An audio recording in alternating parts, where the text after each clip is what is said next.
हमारे YouTube channel teaching with Chaudhary पर आप लोगों का बहुत बहुत स्वागत है। दोस्तों, आज हम हिंदी यूपी टेट के लिए 20 क्वेश्चन एमसीक्यू करेंगे, जो हमारे एग्जाम के लिए बहुत ही इम्पोर्टेंट है।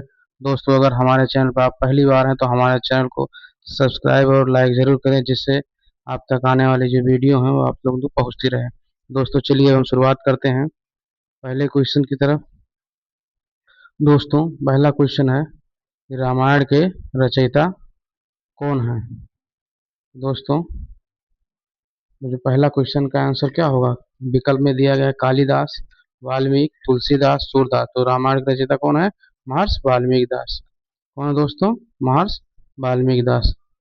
तो चलिए दोस्तों, अब हम अगले क्वेश्चन की तरफ बढ़ें। भक्ति आंदोलन का प्रमुख कवि कौन था?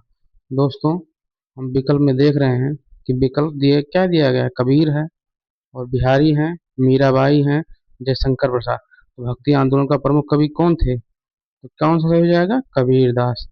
ठीक है दोस्तों, अब हम अगले क्वेश्चन की तरफ बढ़ रहे हैं। दोस्तों, हाथी शब्द का पर्यायवाची क्या है? तो दोस्तों, विकल्प में हम लोग देख रहे हैं कि सत्य शब्द का विलोम। ठीक है दोस्तों, सत्य शब्द का विलोम हाथी शब्द का पर्यायवाची। दोस्तों, तो विकल्प क्या दिया गया है? गज दिया गया है, अश्व दिया गया है, वृषभ दिया गया है, मृग दिया है। तो हाथी का, तो दोस्तों शब्द का पर्यायवाची क्या होगा? गज होगा। क्या होगा? गज होगा। ठीक है दोस्तों, अब अगले क्वेश्चन की तरफ देखें। सत्य शब्द का विलोम। तो सत्य मीन्स सच्चाई। तो विलोम इसका हम कैसे देखेंगे दोस्तों? जैसे झूठ है, विकल्प में धर्म है, न्याय है, नीति है। सत्य का क्या है? झूठ होगा। क्या होगा? झूठ होगा। नेक्स्ट क्वेश्चन की तरफ बढ़ें। जो कभी न मरता हो उसे क्या कहते हैं? जो कभी न मरता हो उसे क्या कहते हैं? विकल्प पहले चेक करो। अमर, अजर, अविनाशी, अनश्वर। जो कभी न मरता हो वो क्या है? अमर है, जो नहीं मरेगा। ठीक है दोस्तों, अगले क्वेश्चन की तरफ बढ़ें। रात दिन शब्द किस समास का उदाहरण है? रात और दिन। तो हम लोग विकल्प में देख रहे हैं क्या है? रात और दिन, जिसमें क्या है? तत्पुरुष समास, द्वंद्व समास, बहुव्रीहि समास, कर्मधारय समास। तो तत्पुरुष समास में हम लोग देखें कि तत्पुरुष समास में क्या होता है, इसकी हम लोग व्याख्या करें तो तत्पुरुष समास में क्या होता है कि उसमें क्या है? जो उत्तर पद प्रधान होता है, क्या होता है? उत्तर पद प्रधान होता है। क्या है? उत्तर पद प्रधान होता है। ठीक है दोस्तों, तो और द्वंद्व समास में क्या होता है? तो द्वंद्व समास में दोस्तों क्या होता है? इसमें क्या होता है? दोनों पद प्रधान होता है। क्या होता है? दोनों पद प्रधान होता है। ठीक है दोस्तों, और बहुव्रीहि में क्या होता है? इसमें कोई भी पद प्रधान नहीं होता। इसमें क्या होता है? ये तीसरे शब्द की ओर संकेत करते हैं। तो दोस्तों, जो विकल्प क्या है? रात दिन शब्द किस समास का है? तो रात दिन क्या है? रात और दिन, मतलब ये दोनों पद इसमें प्रधान। तो अगर जिसमें दोनों पद प्रधान हो जाए तो कौन सा समास होगा? उसमें द्वंद्व समास होगा। कौन सा समास होगा दोस्तों? द्वंद्व समास होगा। चलिए अगले क्वेश्चन की तरफ देखा जाए। विद्यालय शब्द में समास क्या है? तो क्या है? विद्या धन आलय, मतलब विद्या के लिए आलय। तो क्या है? कौन सा समास होगा? कर्ता ने कर्म को करण से के द्वारा, ठीक है, संप्रदान के लिए। ठीक है, तो ये कौन सा समास आ रहा है? अब विकल्प में देखा जाए, कर्मधारय समास, तत्पुरुष समास, द्वंद्व समास, अव्ययी समास। तो तत्पुरुष में ही तो होगा। क्यों? क्योंकि ये विद्यालय, मतलब विद्या के लिए आलय। तो इसमें कौन सा समास हो जाएगा दोस्तों? तत्पुरुष समास हो जाएगा। कौन सा समास हो जाएगा? तत्पुरुष समास हो जाएगा। ठीक है दोस्तों, आगे देखिए हम लोग। वह पुस्तक पढ़ता है, वाक्य का काल। तो क्या है वह? इस आपका क्या होगा? कर्ता हो गया। पुस्तक ये कर्म हो गया। पढ़ता है ये क्रिया हो गई। ठीक है, तो क्या है? तो ये प्रेजेंट इंडिया क्या है? मतलब ये वर्तमान काल की बात कर रहा है। क्या? वर्तमान काल की बात कर रहा है। ठीक है दोस्तों, तो इसका आंसर क्या हो जाएगा? वर्तमान काल।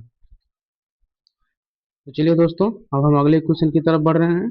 गंगा किस प्रकार की संज्ञा है? गंगा किस प्रकार की संज्ञा है? क्या गंगा एक नाम है? क्या है? नाम है स्पेशल। ठीक है, तो क्या ये व्यक्तिवाचक संज्ञा किस किस संज्ञा के अंतर्गत आएगा? ये व्यक्तिवाचक संज्ञा के अंतर्गत आएगा। ठीक है दोस्तों, तो इसका कौन सा विकल्प से हो जाएगा? विकल्प बी से हो जाएगा। ठीक है दोस्तों, अब अगले विकल्प की तरफ आगे बढ़े। दूध किस संज्ञा का उदाहरण है? तो दूध क्या है? ये जैसे हम लोग जातवाचक पढ़ते हैं, भाववाचक है, पदार्थवाचक है, व्यक्तवाचक है। तो क्या ये पदार्थ की बात कर रहा है, दूध एक पदार्थ ही तो है, तो ये कौन सा विकल्प में सही हो जाएगा, इसमें हो जाएगा आपका पदार्थवाचक। ठीक है, तो अब अगला क्वेश्चन देखिए, किताब का तत्सम शब्द, किताब का तत्सम शब्द, ठीक है, तो इसमें क्या पुस्तक क्या हो जाएगा, पुस्तक हो जाएगा, क्या हो जाएगा दोस्तों, पुस्तक हो जाएगा। तो अब अगला अगला क्वेश्चन देखो, अंधकार, क्या अंधकार में क्या है, अंधेरा है, अंधेरा है, तो क्या अंधेरे का क्या विलोम क्या होगा, उजाला, क्या हो जाएगा, उजाला या प्रकाश। ठीक है, इसमें दो, ठीक है, प्रकाश कर लीजिए। ठीक है, जो बहुत बोलता है उसे क्या कहते हैं, उसे क्या कहते हैं, वाचाल। जो बहुत बोलता है उसे क्या कहते हैं, वाचाल।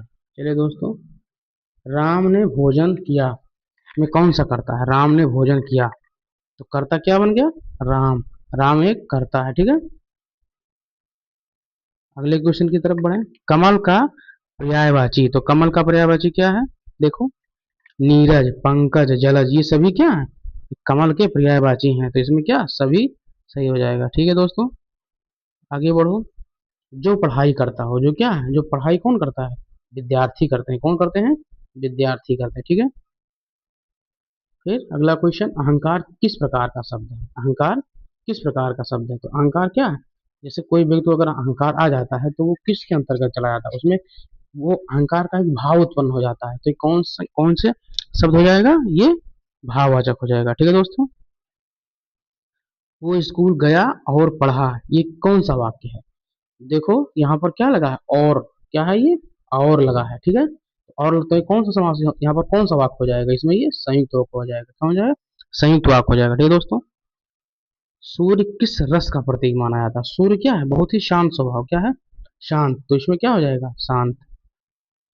तो देखो दोस्तों, मैथिली षड़गुप्त किस कब युग के कवि हैं, तो क्या भक्ति काल, रीति काल, आधुनिक काल, आदिकाल, तो मैथिली षड़गुप्त क्या है, ये एक आधुनिक काल के, किसके, आधुनिक काल के कवि हैं। ठीक है दोस्तों, आज की इस वीडियो में इतना ही दोस्तों, अगर आप हमारे चैनल पर नए हैं तो हमारे चैनल को टीचिंग विद चौधरी को सब्सक्राइब और लाइक जरूर करें, जिससे आप तक आने वाले नोटिफिकेशन आप तक पहुंचते रहे। ठीक है दोस्तों, धन्यवाद।